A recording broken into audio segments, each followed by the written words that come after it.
Hi everyone. So let's begin this presentation. So we're going to talk about leading research teams. So what I mean by this is we're in the era of science where working on teams is rather the norm rather than the exception. Back in the day, you could have been, an individual researcher discovering something new like gravity or electricity. Again, that's the typical kind of motif myth we hear about these genius individuals who make rapid discoveries in research. But the reality is, a lot of discoveries occur through collaboration, through working with other individuals. And the more complex, and especially when we're talking about research that involves a lot of data, a lot of analysis, or working with large sample sizes, we're seeing more team collaboration with this. And so, what we're going to focus on today is how do we lead research teams, or essentially leadership within the context of science and research. So, some objectives for today's presentation. We're going to review the difference between leadership and management. Now, colloquially, we use those terms interchangeably, but within the literature, especially in the fields of leadership and organizational studies, there is distinction between these two terms.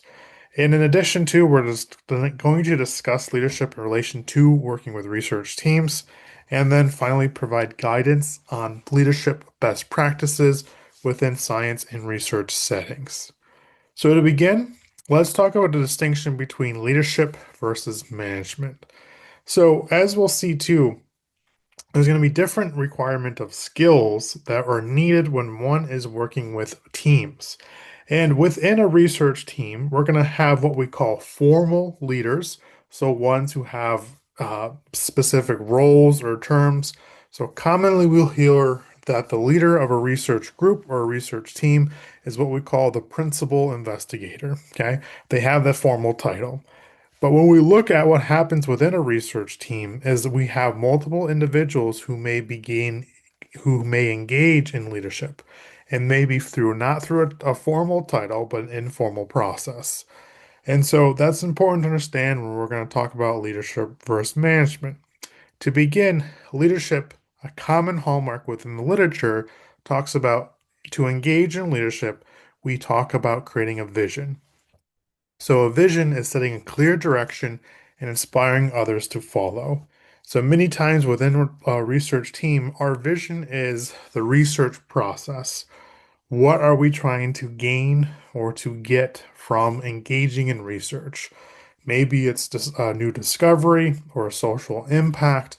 It could be more monetary as we're working on this research team to get a certain grant, maybe prestige, whatever it is. It's very important that a team is aware of the vision. Why are they working together and what are they striving for? And so leadership is a process of communicating, maybe even developing, but especially sharing that vision to others.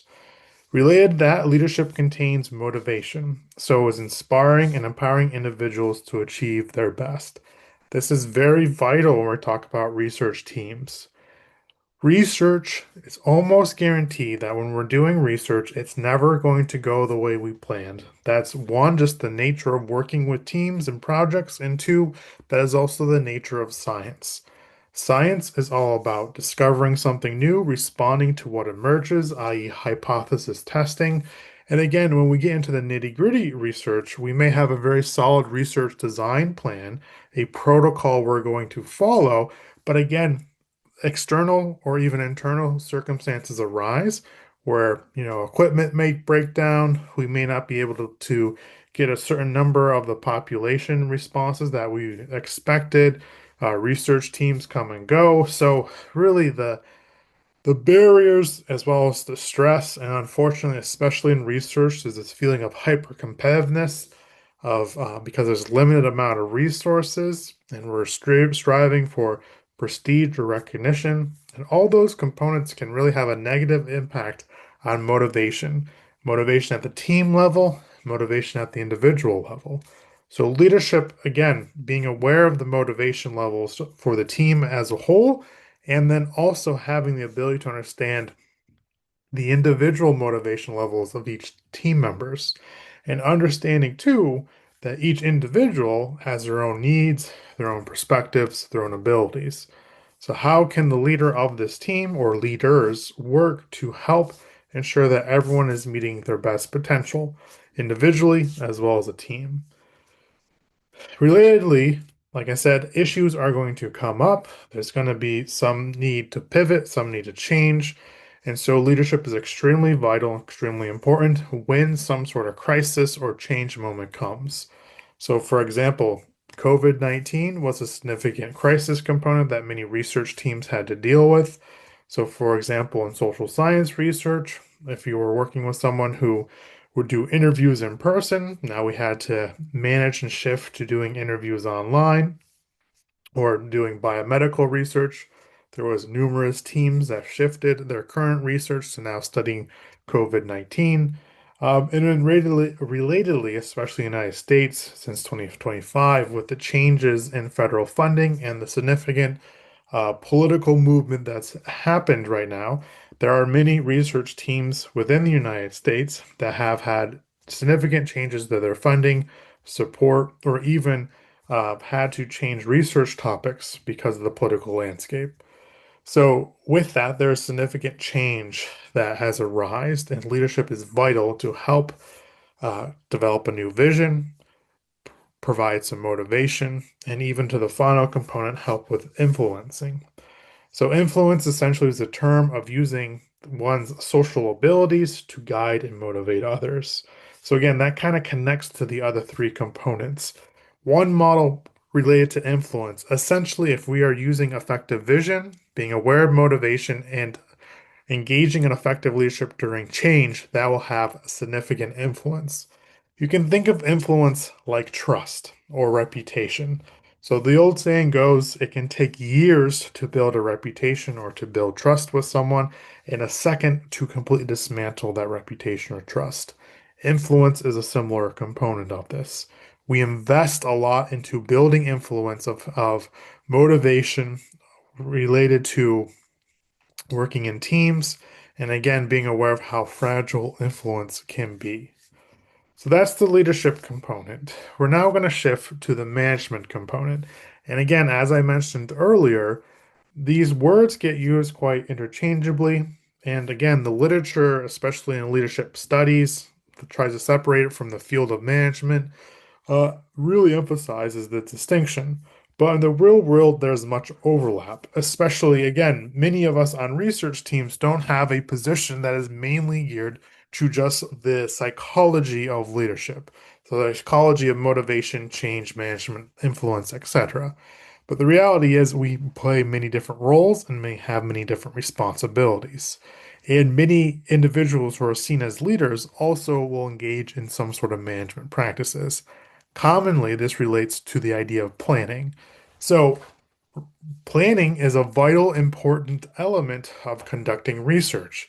We're developing some sort of strategy, some sort of hypothesis testing, some sort of research design with the intent of achieving some sort of a good goal. Testing a hypothesis, discovering something new, maybe doing some sort of intervention or clinical focus component. We are planning and designing something. What makes something research and science is there is a strong intentionality, a strong plan, strong guidance, some sort of method to gather and make sense of the world. So, what I mean by that, synonymously or relatedly to this, planning connects to research design or research methods. A research method, again, is some sort of systematic, strategic element that gives us some sort of guidance to interact with the world around us and also to gather information from the world around us, analyze and make sense of that information. That is the hallmark of science and research, and planning relates to that. Similarly, organizing relates to this. And this is a vital role when we talk about leadership. For research is resource intensive, intensive with time, intensive with dealing with the psychology of teams and management of that component, and also materially and financially intensive. To sum that all up, research it can be expensive. And this is why funding is a big part of research. We need to receive some sort of monies, some sort of funding element in order to conduct research. Equipment is expensive.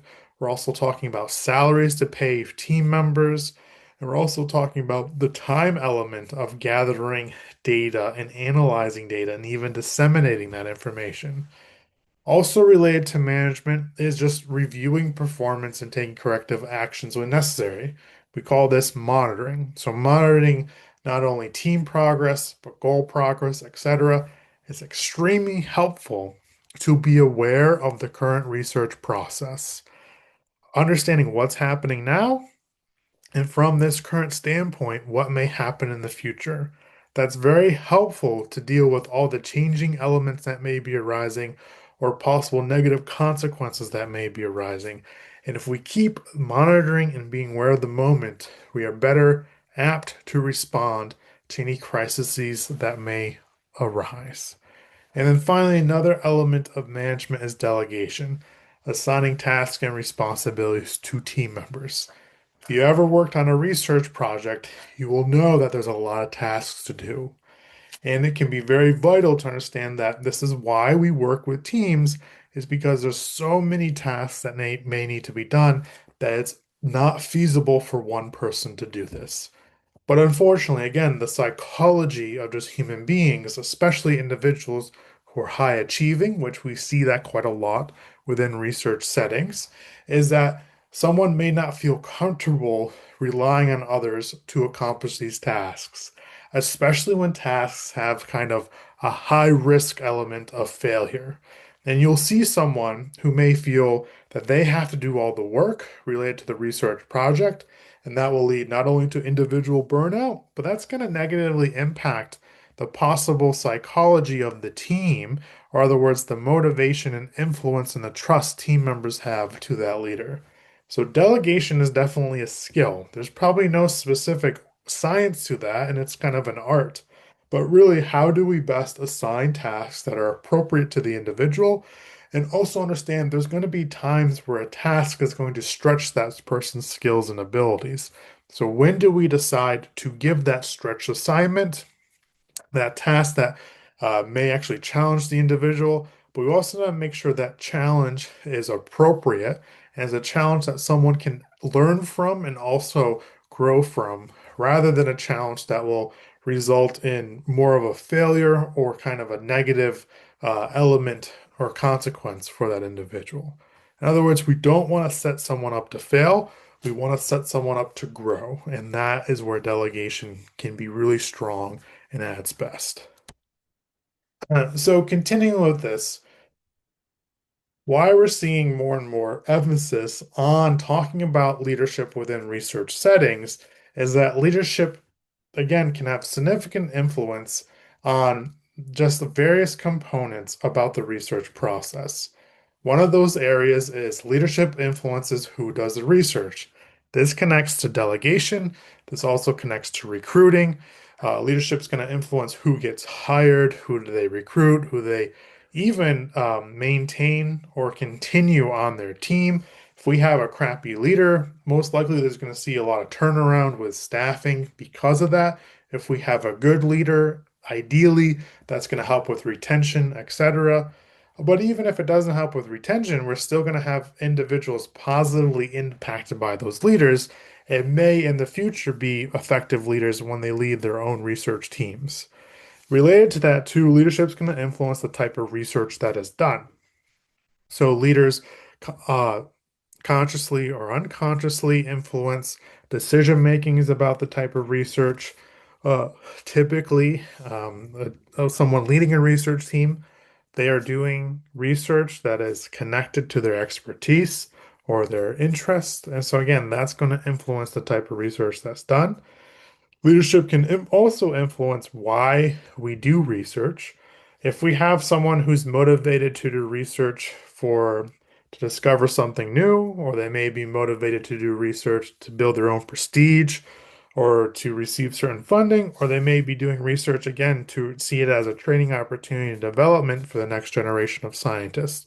All those different mindsets, again, are going to have an influence on the team and how they understand the purpose of research. And finally, too, the research is going to impact, or excuse me, the leadership is going to impact how research is conducted. There's an old saying, or I shouldn't say old saying, but there's a common saying within leadership studies that the leader creates the weather.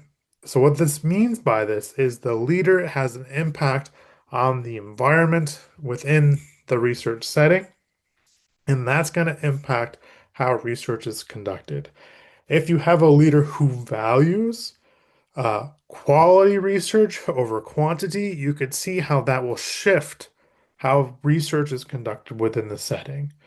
And again, when we talk about research misconduct or research ethics, there's a growing element of how leaders see and understand research ethics can impact how research is conducted on the team. If they value research ethics, that's going to be communicated to the team members. In addition, by monitoring the activities that happen, they can make corrective actions to help prevent research misconduct or research ethics, whether that's through providing coaching, monitoring, delegation, or even reassigning individuals to best mitigate possible research noncompliance or misconduct elements. Excuse me. So, as I mentioned time and time again, we know that research itself can be stressful. And so, what we're going to talk about now is realizing, too, again, the environment can have significant impacts on how we respond. And because of that stress, we'll see leaders react in multiple different ways. And again, what we'll see too, many of these ways are rather reflexive. So, in stressful environments, we can see an element where people feel like they're in flight mode. Okay. If you've ever been on a research team, that or many people, especially in the leadership position, feel like they're in flight mode. It feels like they're constantly trying to put out fires. That there's a lot of crises happening. They could be mini crises that later lead out to a big crises. And essentially, too, the mindset that's happening during this element of flight is anything that resolves or comes up, I should say, comes up is seen in a possible threatening manner. So, as I'll talk about in future slides, an example of this, I was working on a research team, and one of our research leads um, came from an environment where they just did not trust their colleagues. And so because of that lack of trust, we would hear messages of that we have to be careful who we collaborate or share our data with because that information is going to get stolen or they're going to steal our ideas. So again, that was built off some sort of this flight component that there's a lot of threats in their environment and we need to be careful.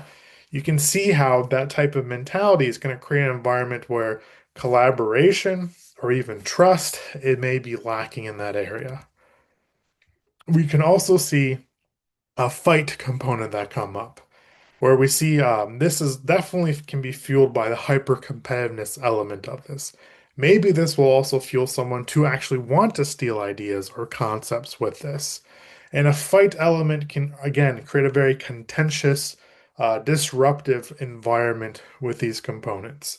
And because we're talking about fight, flight, or freeze, many of these responses are rather quick, innate, out of our awareness per se. And so, related to that, too, with all the stress and overwhelmingness, we may have leaders who engage in what we call the freeze stage, where rather than responding, they're going to take a step back and be inactive. There is times where it may best strategy be to not have a response. But if it's a constant pattern of freezing, again, that's going to impact the progress or the being proactiveness of the research team. So all these components, as I mentioned, the fight, flight, or freeze element really, again, starts with the leader's perception, even the leader's neurobiology. And so that's why it's very, very clear to have the awareness of how someone is interacting and internalizing and viewing their perspective of the world. So, related to that too, I give some examples from a fight, flight, or freeze standpoint of possibly ineffective leadership. This is another model of what we call the Tor mentors, of basically archetypes of negative leaders or ineffective leaders, especially in from a perspective of mentoring. So what's really common in the research world is leaders are seen in the roles of mentoring the next generation or early career professionals within their own development, or excuse me, those professionals' own professional and even personal development. Mentoring is a big focus.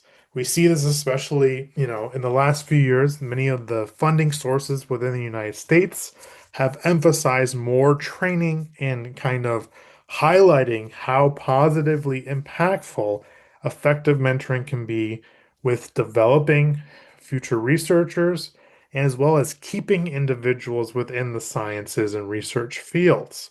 Again, a big concern right now within the research landscape, not just in the United States, but abroad, is this idea of brain drain, where we're having a hard time of keeping or researchers once they get into the field because of many factors, right? We have a lot of internal factors like stress, hypercompetitiveness, and unfortunately now we have a political landscape factor that's impacting that relatedly. So when we talk about mentorship, we know that effective mentorship can be a solid method to help people not feel burnt out, stressed, or wanting to leave the sciences. And again, why this is important, as I talked about, there's so much skills and expertise that goes into the development of someone who is going to engage in research. There's a lot of knowledge, there's a lot of, technical knowledge, experiential knowledge, even skills based, because we're dealing, especially in the sciences, complex ideas, complex methods, complex procedures. So there's requires a lot of education and training for one to effectively engage in research, a lot of investment. And so if we're having a hard time maintaining that investment, obviously that's going to be a potential concern. And so this is why we're going to focus on the tormentor components. I've already alluded to this before, but unfortunately, this is not an all too common experience where you could ask anyone who's been in the research field before or for some time and share these tormentor components, and they may have a personal experience with one or unfortunately many of these categories. The first tormentor, and again, these are ones you do not want to be, is the ghost, where we sometimes have what we call a mentor who is there in spirit only or in name only. So commonly, you'll see this where you have a leader who, let's say, is a principal investigator and on paper is supposed to be supervising 30 mentees. Well, we know there is no possible realistic way that they can effectively supervise and provide mentoring for 30 individuals in one semester. So again, they're a ghost. They're there in spirit. Unfortunately, I know many people, especially when they get to the doctoral level or even master's level when they're doing their own research for the first time, they may feel that their advisor or their chair, depending on the term or field or profession you're in, was not there, did not provide a lot of guidance, did not provide a lot of support. So we refer to that as a ghost. They're just not there, in spirit only. The elitist is this mindset where anything that is not the best is pointless. Okay. So, like, you'll see this where a researcher may be like, listen, we're going to go for the best journals possible. If we don't get into that journal, it's a waste of time. Okay. So anything but the best anything less than the best is pointless. A highly prestigious, a highly hyper competitive component.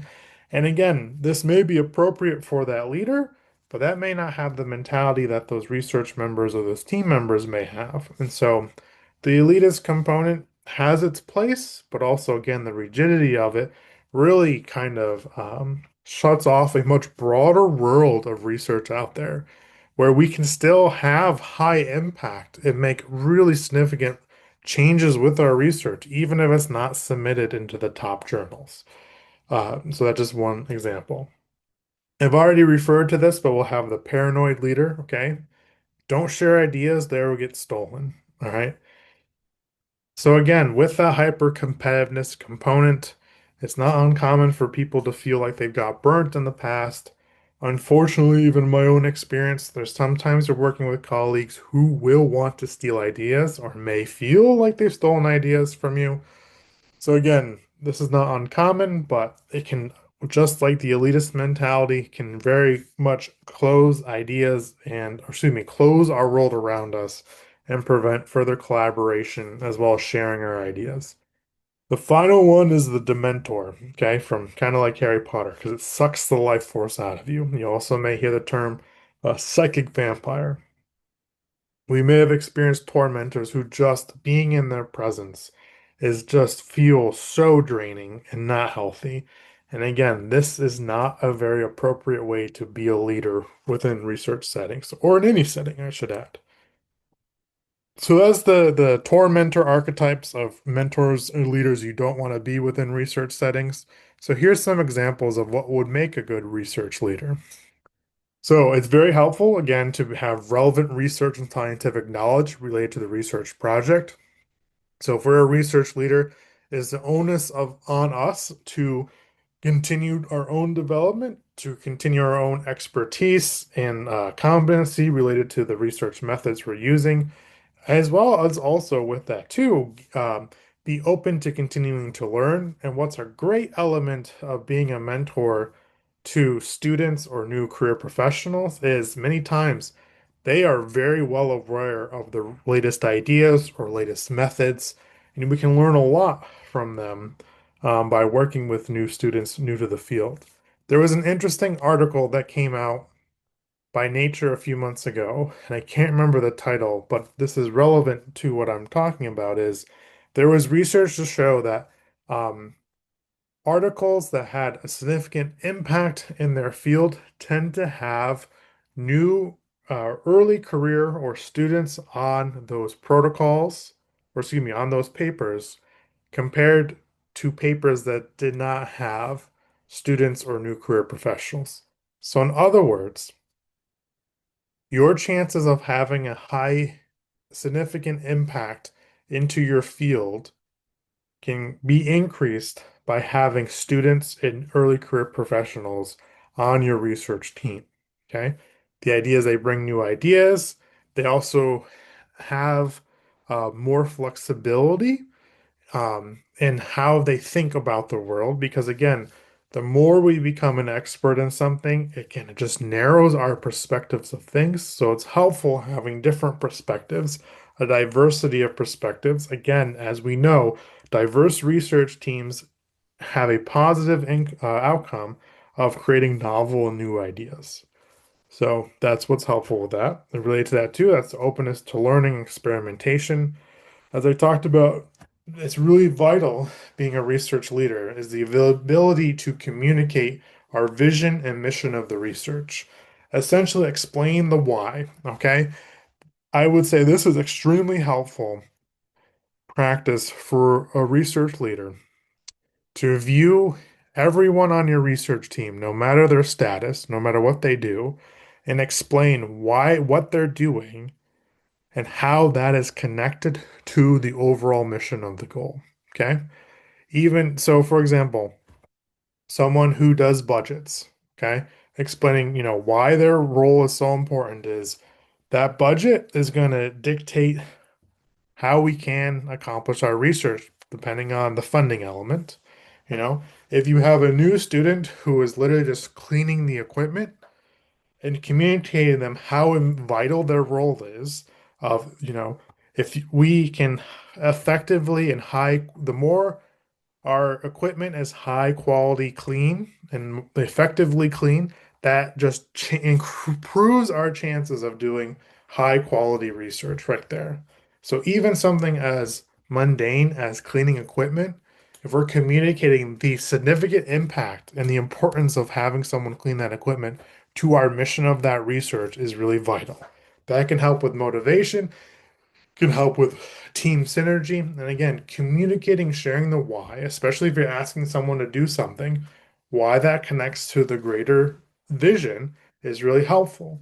And again, if it's hard to connect that to the greater vision, it also brings up the question, is this something we really need to do? So related to that, that connects to kind of the group awareness and the self-awareness. So leaders need to be aware of themselves and also aware of what's happening at the group level and aware of what's happening in the individual level. How we become aware of those components, we need to be present in some way. This can be occurring by attending meetings or delegating someone to be a manager of those meetings and getting feedback from that component. Another element is just having one-on-ones. Now, depending on your research team, meeting with each individuals may not be realistic. But if it's realistic in a manner, we're also going to see that meeting one-on-ones with meeting one-on-one with research team members also provides the ability for coaching and mentoring skills. Coaching to help with performance or skill acquisition, and then mentoring again, how do we best help someone grow personally and professionally? So what's very helpful is for a leader to have the mindset that developing team members professionally and personally is an impactful element of the research process. So, if we're talking about we want to prepare future generations, professionally, there's a lot of elements of career growth and development, but also personally, research can be very meaningful for us.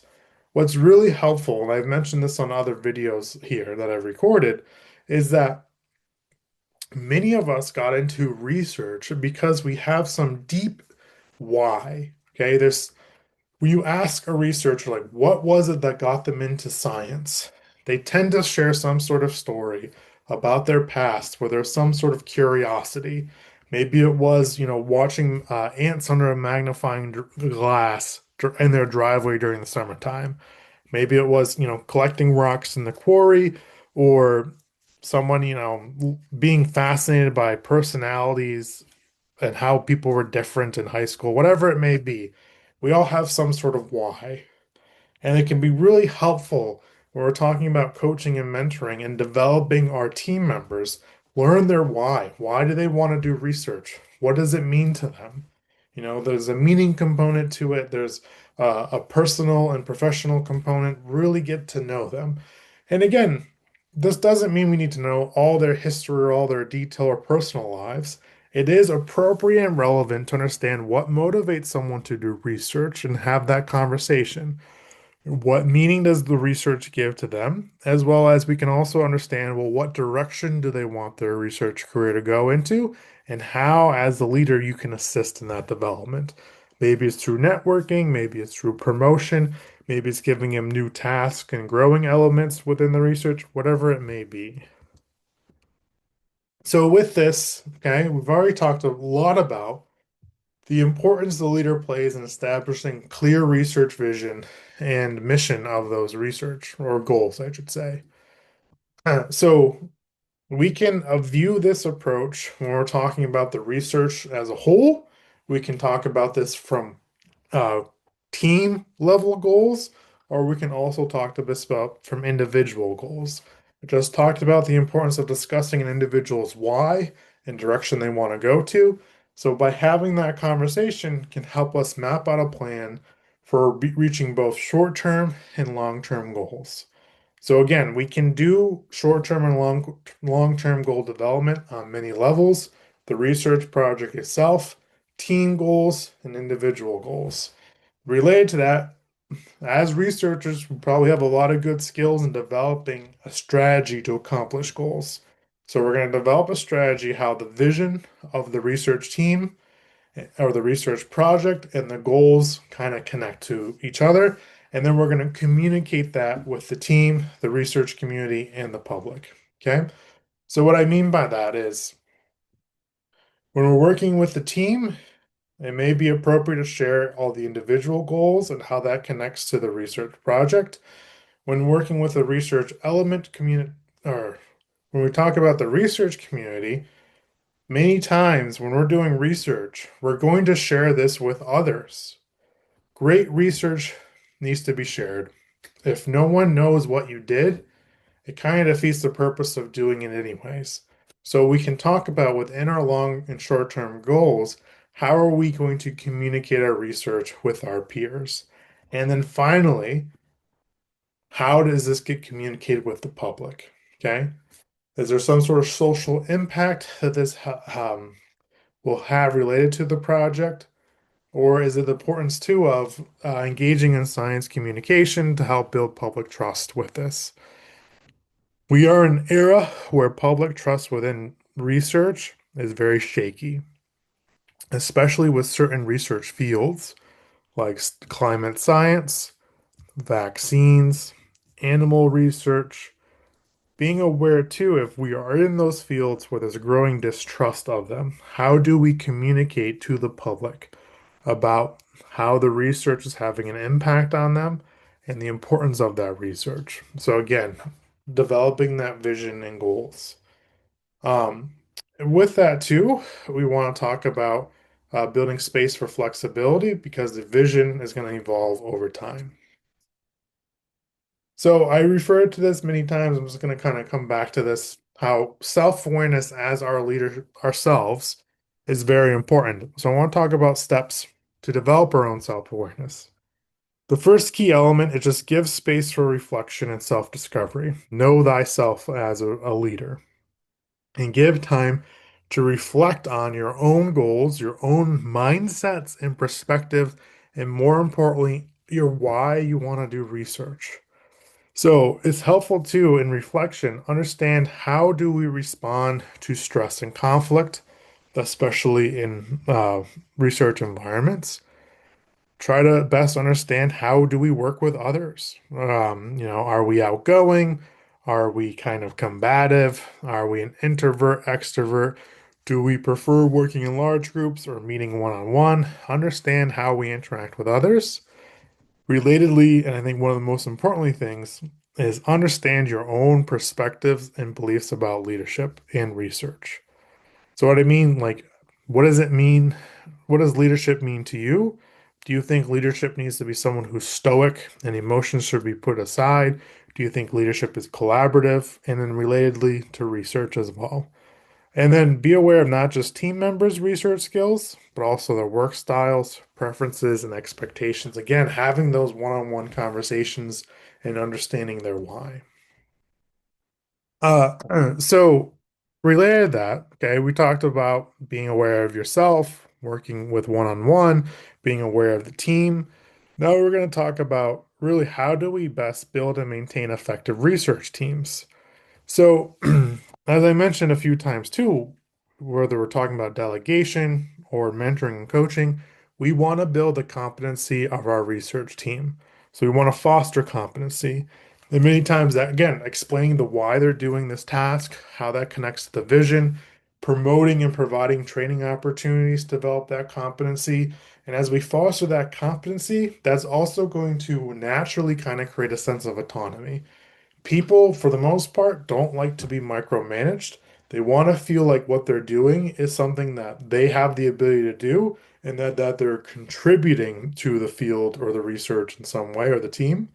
And then relatedly, we're talking about a team, so there has to be some sort of connection, synergy. We want to really work and cultivate a sense of team identity and team connection. So that's cultivating social connectedness. So that could be, again, having or excuse me, team meetings, giving time for team building outside of the research concept. So, having, offsite retreats or little fun activities or celebrations, celebrating someone's birthday. But if you're going to celebrate someone's birthday, make sure you celebrate, every team member's birthday kind of component. But really, and what can also be helpful too is just having check-ins with their group, having people share, how they're doing today, maybe what they brought for lunch, whatever it may be, whatever is comfortable for the team and yourself. And finally, align projects with team talents and passions. That's very helpful to help build an effective team. Okay, so here's some steps for team development. As I mentioned again a few times, we're going to use of regular individual and group meetings. So meeting one-on-one, meeting with team members, and then build check-ins to those meetings. Check-ins can be personal check-ins, how their life outside the research is doing, because as we know, There's a strong correlation between our personal lives and our professional life, as well as check in just about the research itself, what's coming up. Again, if we can have a check-in, really helps us be aware of how the research is going, allows us to intervene when needed rather than intervene when it may have escalated or be too late. Also, give space and be open to suggestions. Just because you're an expert doesn't mean you know everything about how the research process is going to go. Again, as I talked about beforehand, new ideas or diverse ideas can really help foster innovation and impact of the research. And we can also incorporate task-based organizational practice, such as Kanban boards, Gantt charts. Recommend to look those up if you're not familiar with them, or other station workflow to help assist with autonomy and promote strengths. Essentially, these are strategies to help organize tasks, and then again, to keep people on the same page of those tasks. So, I've emphasized too the strong importance of coaching and mentoring. Now I'm just going to kind of focus on what I mean by that. So, really, as I mentioned too, especially within research, mentoring tends to be our big focus. So I'm going to focus on the mentoring language, but know that there's a lot of interchangingness between coaching and mentoring. Essentially, mentoring is a way to help facilitate both personal and professional growth and development. The big thing too, just like leadership, we believe effective mentoring can be taught and developed. A good thing to keep in mind about mentoring is seeing every mentee as a unique individual. We're all going to have different interests, aspirations, paths, etc. So mentoring is not about building clones, but really helping the individual grow and develop themselves. Okay?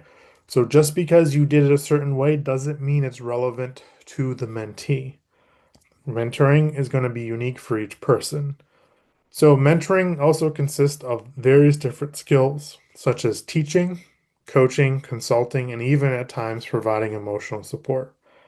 Be knowledgeable of potential pitfalls of mentoring, such as the power dynamics. Again, if you're working as a leader, you have a lot of control of one's career through promotion, hiring, firing, and even assigning tasks.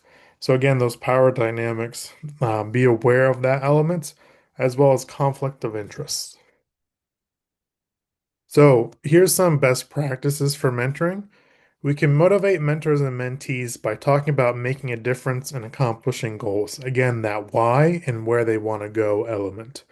We're going to build a sense of self-confidence and self-efficacy to achieve those goals. So, competency and also autonomy that we talked about earlier. And we're going to give space for differing perspectives and styles. So, again, being open to hear other suggestions and also fostering an environment where mentees feel appropriate or feel comfortable, I should say, in giving appropriate feedback. Help mentees identify areas of interest and become involved in activities that use skills, hold interests, and forward relationships. And affirm specific things mentors and mentees do well.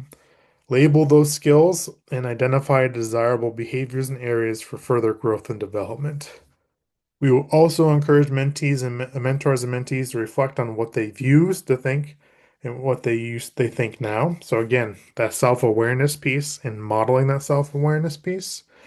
Encourage participation in activities that challenge assumptions and increase exposure to different perspectives. This helps foster that openness component. Develop skills like teamwork, building community, and handling conflict. Develop communication skills like active listening, empathy, and strategies for discovering shared values and purpose. And teach mentees how to become future mentors and understand the talents and strengths people bring to the research setting. So, what's helpful to remember?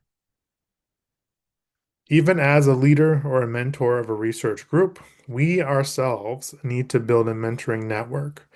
So even mentors need a mentor, and related to that too is a mentee can have multiple mentors because those mentors have different perspectives. It may be relevant to different areas of one's own personal and professional growth. So we don't need just one person. We need a whole network or team of mentors and mentees. When we're having a formal mentoring relationship, let's say this is through an educational institution or even on some research grants, there's going to be a mentoring plan. It's very helpful to establish clear goals and expectations, and when warranted, a formal plan. There are numerous plans and guidelines out there. The University of Wisconsin has a program called CHIMER, which is spelled CHIMER, has a whole lot of resources about how to develop mentoring plans within the research settings. Also, too, remember we're to seek out continuing professional growth and development opportunities. And what's also helpful as well is common to grow, excuse me, it's common to outgrow specific mentoring relationships, and that is okay. Because to quote Ted Lasso, especially the character Leslie Higgins, a good mentor hopes you'll move on, but a great mentor knows you will. Okay, so here's, as we're closing, Uh, a good resource, if you want to learn more about leadership within the research setting, is the National Center for Principled Leadership and Research Ethics at the University of Illinois Urbana-Champaign.